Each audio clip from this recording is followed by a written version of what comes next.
Hello दोस्तों, स्वागत है आपका हमारे YouTube channel target point with Meenakshi में। कैसा पेपर गया आप सभी का? उम्मीद है कि आप सबने अच्छा ही किया होगा। तो चलिए देखते हैं कि आपने कितना क्वेश्चन सही किया है। मेरे पास बुकलेट सेट आई है। आपका जो भी हो आप देख लीजिएगा। तो चलिए वीडियो शुरू करते हैं। देखते हैं पहला प्रश्न। प्रगतिशील कक्षा में बच्चों को किस तरह देखा जाता है? तो इसमें आपका सही आंसर हो जाएगा थर्ड, ज्ञानवर्धक और अर्थ की रचना करने वाले। चलिए अगला प्रश्न देखते हैं। छात्रों के लिए कक्षा में प्रतिक्रिया सबसे अधिक प्रभावी होती है जब। तो इसमें आपका सही आंसर हो जाएगा सेकंड, यह सीखने की गतिविधि के दौरान और पश्चात भी होता है। अगला है कथन ए, किशोरावस्था के दौरान जेंडर अपेक्षाओं के अनुरूप स्त्रीत्व या फिर पुरुषत्व की परंपराओं का पालन करने के लिए दबाव बढ़ जाता है। कारण आर, जेंडर और जेंडर भूमिकाएं जैविक रूप से निर्धारित की जाती हैं। इसका सही आंसर हो जाएगा थर्ड, ए सही है लेकिन आर गलत है। एक 12 वर्षीय लड़की विशेष संगीतीय क्षमता रखती है। इसके माता पिता दोनों ही निपुण गायक हैं और वे सुनीता को अपनी आवाज़ को और बेहतर बनाने के लिए प्रशिक्षण कक्षा में भेज रहे हैं। सुनीता की यह क्षमता संभावित रूप से किन कारकों के अंतःक्रिया का परिणाम है? इसका सही आंसर हो जाएगा थर्ड, आनुवंशिकता और वातावरण। अगला प्रश्न है, प्रश्न संख्या 5 देखते हैं। संवेदनशील अवधि वह समय अवधि होती है जिसके दौरान कुछ डैश विशेष रूप से सामान्य विकास के लिए महत्वपूर्ण होती है। इसका सही आंसर है पर्यावरणीय कारक। अगला प्रश्न है, विद्यार्थियों में समालोचनात्मक चिंतन को विकसित करने के लिए एक शिक्षक को। तो इसमें आपका सही आंसर क्या हो जाएगा? विद्यार्थियों को उनके संदेह और सवाल पूछने के लिए प्रोत्साहित करना चाहिए। ये भी गलत होगा। ऐसे सवाल देने चाहिए जिसमें निष्कर्ष और व्याख्या शामिल हो। ये आपका सही आंसर हो जाएगा। तो आपका आंसर थर्ड हो जाएगा। अगला प्रश्न है, एक शिक्षिका खुद से पूछती है, मैं ऐसे अनुभव कैसे प्रदान कर सकती हूँ जिसमें छात्रों को पर्यावरण में विभिन्न प्रकार की वस्तुओं को वर्गीकृत करने और उनकी वर्गीकरण के स्कीमों का विश्लेषण करने की आवश्यकता हो। वह छात्रों में किस बुद्धिमत्ता को बढ़ावा देने की कोशिश कर रही है? तो इसमें आपका सही आंसर हो जाएगा प्राकृतिक बुद्धिमत्ता। अगला प्रश्न है, महारत हासिल करने के लक्ष्य निर्धारित करने से छात्र की अभिप्रेरणा और योग्यता के बारे में विकास कैसे प्रभावित होता है? इसका आंसर सेकेंड होगा। अक्सर योग्यता के बुद्धिशील दृष्टिकोण में बढ़ी हुई आंतरिक अभिप्रेरणा और विश्वास को दर्शाता है। अगला देखते हैं, रमा एक शिक्षिका है जो वाइगोत्स्की के सिद्धांत को अपनी कक्षा में लागू कर रही है और वह एक चुनौतीपूर्ण कार्य को पूरा करने के लिए अपने छात्रों को समूहों में काम करने के लिए नियुक्त करती है। कार्य के दौरान एक छात्र एक महत्वपूर्ण संकल्पना को समझने के लिए संघर्ष करता है। रमा के लिए इस छात्र की मदद करने का सबसे प्रभावी तरीका क्या होगा? तो इसका आंसर 4 हो जाएगा सही। छात्र के साथ समस्या पर काम करने और समूह के अन्य सदस्यों को शामिल करते हुए आवश्यकता अनुसार मार्गदर्शन और प्रतिपुष्टि प्रदान करें। क्वेश्चन नंबर 10 देखते हैं। अभिकथन है, शिक्षकों को विद्यार्थियों के बीच बहस, चर्चा और सहयोग को प्रोत्साहित करना चाहिए, जो कि बिल्कुल सही है। ये बिल्कुल सही है। ज्ञान उत्पादन एक निष्क्रिय प्रक्रिया है और सामूहिक गतिविधियों में संलग्नता अर्थपूर्ण अधिगम में बाधा डालती हैं। ये गलत है। तो ए सही होगा और आर गलत होगा। तो इसका आंसर थर्ड हो जाएगा। ए सही है और लेकिन आर गलत है। अगला प्रश्न है, प्रश्न संख्या 11 देखते हैं।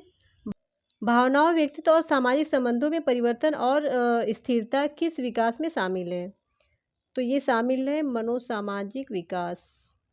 ये सारी विशेषता यदि ये भावनाओं, व्यक्तित्व और सामाजिक संबंध ये सब में परिवर्तन, ये सब जो विशेषता है ये वास्तव में ये किशोरावस्था की, अगर ये किशोरावस्था के अनुसार ये होगा तो ये भावनात्मक विकास की ओर जाएगा, नहीं तो ये मनोसामाजिक विकास ही होगा। इस प्रश्न को 2 तरीके से देखा जा सकता है। यदि इसे बच्चों के हिसाब से देखें तो किस तरह से उनका विकास होता है, तो ये मनोसामाजिक विकास के साथ जाएगा। लेकिन जो विशेषताएँ दी गई हैं जैसे कि भावनाओं, व्यक्तित्व और सामाजिक संबंध में परिवर्तन, तो ये किशोरावस्था के अंतर्गत बच्चों में देखने को मिलती है।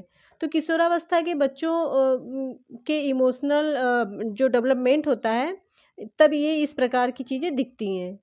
तो यहाँ पे इस हिसाब से अगर लेंगे, किशोरावस्था के हिसाब से अगर लेंगे, तो ये भावनात्मक विकास की तरफ जाएगा। नहीं तो इसका आंसर तो मनोसामाजिक विकास ही है। अगला प्रश्न देखते हैं। छात्रों के विविध समूहों को पूरा करने के लिए निम्नलिखित में से कौन सा सांस्कृतिक रूप से उत्तरदायी शिक्षण का सही वर्णन करता है? सुविचारिता, अनुकूलित और विभेदी, ये तीनों ही राइट हैं। तो पहला, दूसरा और तीसरा राइट है, तो थर्ड आपका सही आंसर होगा। अगला प्रश्न देखते हैं।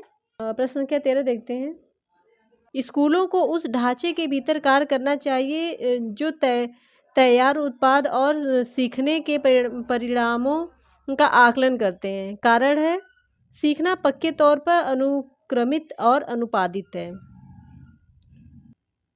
इसमें ए और आर दोनों ही गलत हैं। अगला प्रश्न है, प्रश्न संख्या 14 देखते हैं। लेव वाइगोस्की के अनुसार भाषा और विकास के बीच क्या संबंध है? आंसर हो जाएगा 4। भाषा और विचार विकास की जटिल विनिमय प्रक्रियाएं हैं। अगला देखते हैं। निम्नलिखित में से कौन सा सही सुमेलित युग्म है? तो मानदंड, संदर्भित मूल्यांकन, विशिष्ट विषयों, ये गलत है। मानक संदर्भित मूल्यांकन साथियों के प्रदर्शन की तुलना कर, ये सही है। सेकेंड आंसर इसमें सही हो जाएगा। अगला है, निम्नलिखित में से क्या दृष्टिबाधिता विद्यार्थियों को कक्षा में भागीदारी लेने में बाधा डालती है? तो इसका आंसर हो जाएगा 4, ग्राफिक सामग्री के स्पर्शनीय तरीके। अगला देखते हैं। लॉरेन कोहेलवर्ग के बच्चों के नैतिक विकास का अध्ययन करने के लिए किस विधि का प्रयोग किया? तो किस विधि का प्रयोग किया? इसका आंसर हो जाएगा सेकेंड, बच्चों के सामने नैतिक दुविधाएं रखना और अनुक्रियाओं का समालोचना करना। आगे देखते हैं। रचनावादी शिक्षण विद्यार्थियों को डैश अधिगम की ओर ले जाता है। तो ये किस तरफ ले जाता है? खोज आधारित अधिगम की ओर। देखते हैं। पठन वैकल्य से जूझ रहे छात्रों को पढ़ना सिखाया जा सकता है। तो इसका आंसर यही हो जाएगा फर्स्ट, व्यवस्थित ध्वन्यात्मक प्रशिक्षण के माध्यम से। अगला प्रश्न देखें। पियाजे के संज्ञानात्मक विकास का सिद्धांत यह बताता है कि, तो इसमें आपका आंसर होगा, सही आंसर होगा थर्ड। पाठ्यक्रम को बच्चों के आयु समूह व चरण को ध्यान में रखकर तैयार किया जाना चाहिए। अगला प्रश्न है 21 का। आप एक शिक्षक हैं जो अपने छात्रों को परासंज्ञात्मक कौशल विकसित करने में मदद करना चाहता है। निम्नलिखित में से कौन सी रणनीति इस प्रकार के चिंतन को बढ़ावा देने की सबसे अधिक संभावना है? तो इसमें आपका सेकेंड आंसर सही होगा। छात्रों को अपने स्वयं के सीखने और सोचने की प्रक्रिया पर विचार करने के लिए प्रोत्साहित करना। अब 22 देखते हैं क्वेश्चन नंबर। निम्नलिखित में से कौन सा कथन स्वलीनता के संदर्भ में सही है? इसका आंसर हो जाएगा सेकेंड, स्वलीनता एक तंत्रिकीय विकासात्मक विकार है। पियाजे और वाइगोस्की के सिद्धांतों में एक प्रमुख समानता है। तो इसका आंसर थर्ड होगा, बच्चों की स्वयं की शिक्षा में संलग्नता और जुड़ाव। अगला देखते हैं प्रश्न संख्या 24 है। शिक्षकों को शिक्षार्थियों के बीच व्यक्तिगत विभिन्नताओं का सम्मान करना चाहिए और सभी शिक्षार्थियों की आवश्यकताओं के अनुसार अपने शिक्षण को समायोजित करना चाहिए। कारण आर है, शिक्षकों को विविध पृष्ठभूमि के शिक्षार्थियों को पढ़ाते समय उनके बीच सहयोग, समूह कार्य और बातचीत से बचना चाहिए। यहाँ पहले ही गलत है। तो इसका आंसर हो जाएगा थर्ड, क्योंकि ए सही है लेकिन आर गलत है। अगला प्रश्न देखते हैं। किस अधिगम की रणनीति में बच्चों द्वारा दूसरों को सिखाना शामिल है जो उन्होंने सीखा है? यह पारस्परिक शिक्षण। अगला प्रश्न देखते हैं। प्रश्न संख्या 26 है। अभिकथन ए है, एशियाई संस्कृतियों में जो सामाजिक सद्भावना पर जोर देते हैं, क्रोध की अभिव्यक्ति को हतोत्साहित किया जाता है और शर्म को प्रोत्साहित किया जाता है। कारण आर, भावनाएं व्यक्तिपरक हैं और सीखने में कोई भूमिका नहीं निभाती हैं। तो इसमें थर्ड ऑप्शन सही रहेगा, क्योंकि ए सही है लेकिन आर, ए सही है और आर गलत है। 27 देखते हैं। जीन पियाजे के अनुसार बच्चे वयस्कों के से किस प्रकार भिन्न हैं? तो इसका आंसर हो जाएगा थर्ड। बच्चों की सोच वयस्कों से गुणात्मक रूप से भिन्न होती है। निम्नलिखित में से कौन सा प्रश्न विश्लेषणात्मक चिंतन को बढ़ावा देता है? तो ये हो जाएगा, भारत में जनसंख्या वृद्धि के विभिन्न कारण क्या हैं? अगला प्रश्न देखते हैं। प्रश्न संख्या 29 है। समावेशी कक्षाओं को पहचाना चाहिए कि हर बच्चा एक ही दर से सीखे, ये तो गलत है। में विशेष बच्चों की ज़रूरतों को पूरा करने के लिए एक अलग से, ये भी गलत है, अलग नहीं होता समावेशी। अलग विभिन्नताओं के अनुसार विभेदित निर्देश दिए जाते हैं। तो ये इसमें आंसर सही हो जाएगा थर्ड। अलग अलग विभिन्नताओं के अनुसार विभेदित निर्देश दिए जाते हैं। लास्ट क्वेश्चन है।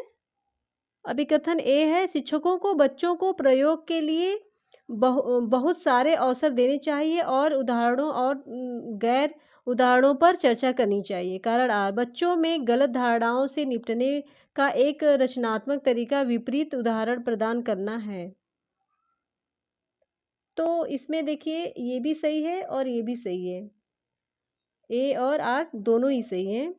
तो इसमें आपका आंसर ए हो जाएगा। ए और आर दोनों सही है और एक ही आर सही व्याख्या कर रहा है। दोस्तों, आपके कितने क्वेश्चन सही हुए हमें कमेंट करिए। मिलते हैं अगले सेकंड शिफ्ट के पेपर में। तब तक के लिए धन्यवाद।